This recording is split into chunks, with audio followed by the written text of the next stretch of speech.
El Hospital General de Santa María había visto pasar a miles de pacientes y cientos de empleados por sus relucientes pasillos blancos a lo largo de los años, pero muy pocos se fijaban en el hombre que se aseguraba de que esos pasillos brillaran cada mañana. Joseph tenía poco más de 60 años, ojos cansados y manos ásperas, de esas que se forjan con años de trabajo manual y una silenciosa resistencia. No hablaba mucho, mantenía la cabeza gacha y trabajaba en el turno de noche casi todos los días. Fregaba pisos, vaciaba la basura y desaparecía en el fondo. La mayoría pasaba de largo sin mirarlo. Pero no Emily. La enfermera Emily Thompson rondaba los 40. Era perspicaz pero de buen corazón. Conocida por su eficiencia y calidez, podía administrar sueros con precisión casi quirúrgica y aún encontraba tiempo para llevar calcetines abrigados a los pacientes mayores que los habían olvidado. Se fijaba en cosas que la mayoría no veía, incluyendo a un conserje que nunca comía durante su turno y usaba zapatos que claramente habían visto días mejores. Una tarde fría, Emily lo vio sentado solo en el armario de suministros, bebiendo agua tranquilamente de un vaso de papel. «No has comido, ¿verdad?», preguntó con dulzura, acercándose con medio sándwich que había guardado del almuerzo. Joseph parpadeó, sobresaltado. «No, señora, pero estoy bien». No pregunté si estaba bien. Sonrió. Le pregunté si había comido. A regañadientes, lo aceptó. No era gran cosa, un sándwich de pavó con un poco de mostaza, pero la mirada en sus ojos al dar el primer bocado decía más que cualquier palabra. Y así comenzó una discreta amistad. Durante las siguientes semanas, Emily empezó a preparar comida extra. Un segundo sándwich, un termo de sopa extra, una manzana cuidadosamente guardada en una bolsa de papel marrón. No hacía preguntas. Simplemente se la daba con una sonrisa, a veces acompañándolo durante 5 minutos de silencio antes de volver a sumergirse en el caos de urgencias. Joseph, tímido al principio, se abrió poco a poco. Le contó que había sido profesor de ciencias, sobre todo de química. Le había encantado. Una vez dirigió programas extraescolares de ciencias, tecnología, ingeniería y matemáticas para niños desfavorecidos, algunos de los cuales se habían convertido en ingenieros y médicos. Pero entonces su esposa Margaret enfermó, una rara enfermedad degenerativa. Las facturas médicas se acumularon. Perdieron a sus casa. Cuando ella falleció, Joseph se quedó con muy poco, solo su viejo coche y la ropa de su maleta. El trabajo de conserje en St. Mary's fue el primer ingreso estable que había tenido en años. Emily escuchaba, sin interrumpirlo, sin juzgarlo. Asentía, le daba palmaditas en el hombro, a veces se reía de sus viejas historias sobre estudiantes traviesos y vasos de precipitados que explotaban. Y cuando hablaba de Margaret, le apretaba la mano suavemente. «Importas, Joseph», le dijo una vez. «No lo olvides nunca». Una mañana, Emily llegó a su turno y notó que los pisos no habían sido fregados. Los cubos de basura estaban desbordados. El aire se sentía mal. Joseph no estaba allí. Preguntó a otras enfermeras, a la recepción, incluso al jefe de mantenimiento, pero nadie parecía saber por qué no había aparecido. Pasó un día, luego 2, luego 5. Emily se preocupó. Al 6.º día, usó la información de contacto de emergencia que Joseph le había dado una vez en caso de lesión. La condujo a un pequeño apartamento en un complejo de viviendas sociales al otro lado de la ciudad. Joseph estaba allí, enfermo, con fiebre, débil. Había cogido la gripe y no tenía fuerzas para levantarse de la cama. Sin familia, nadie lo sabía. Emily no lo dudó. Limpió el apartamento, le llevó comida y lo llevó ella misma a urgencias. Se quedó con él hasta que se recuperó, llenando silenciosamente su refrigerador y dejando sobres con billetes pequeños en la ranura del correo.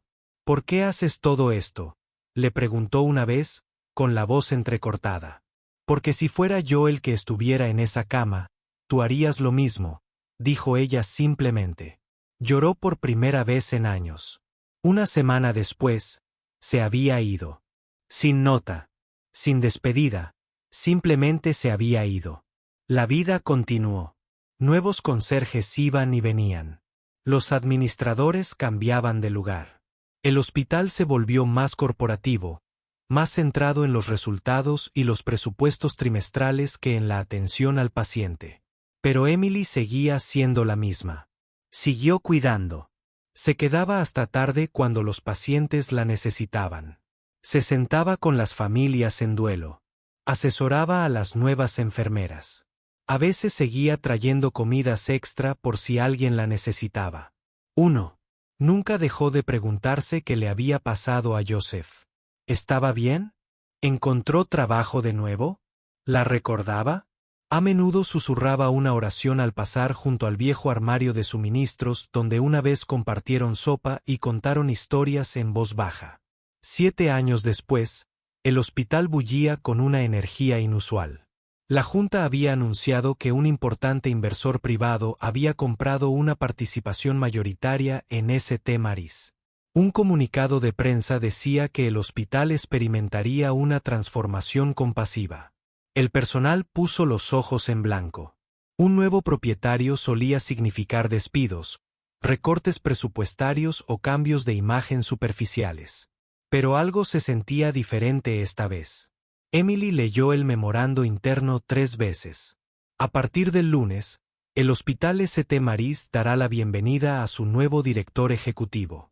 Se celebrará una reunión pública para todo el personal en la sala de conferencias principal a las 10 de la mañana.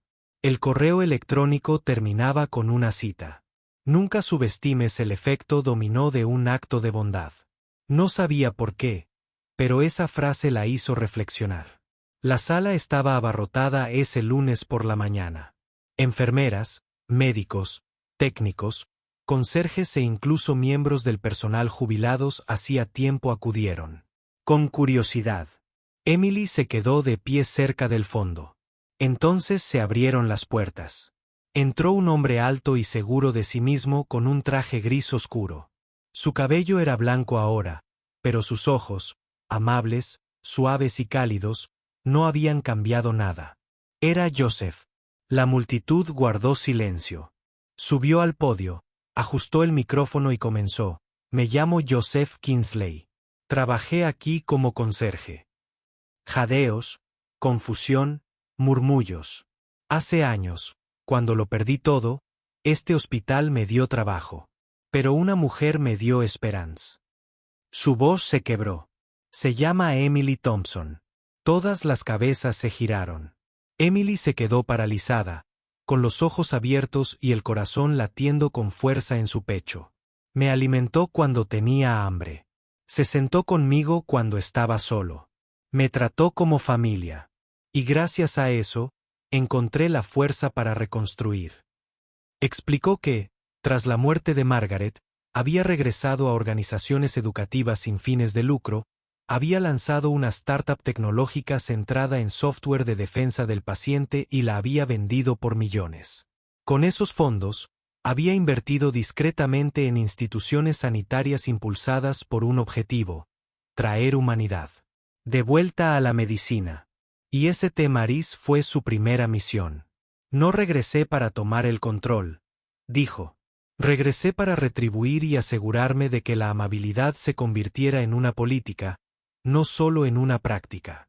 La sala estalló en aplausos. Ese día, Joseph ascendió a Emily, no solo en título, sino en propósito. Se convirtió en la primera directora de compasión del hospital, un puesto diseñado para capacitar y supervisar al personal en atención al paciente, empatía y bienestar emocional. Consiguió una oficina con vistas, pero mantuvo su máquina de café en la sala de descanso. Bajo el liderazgo de Joseph, St. Mary's prosperó. Patency lo notó.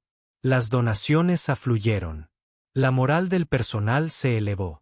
Pero para Emily, no se trataba de prestigio.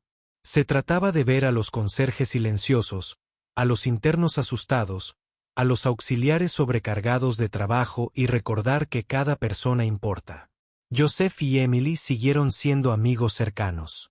Todos los viernes, se sentaban juntos a tomar el té, como lo hacían con sopa y sándwiches años atrás. Un día, un joven interno le preguntó a Joseph: «Señor, ¿por qué elegiste este hospital entre todos los demás?».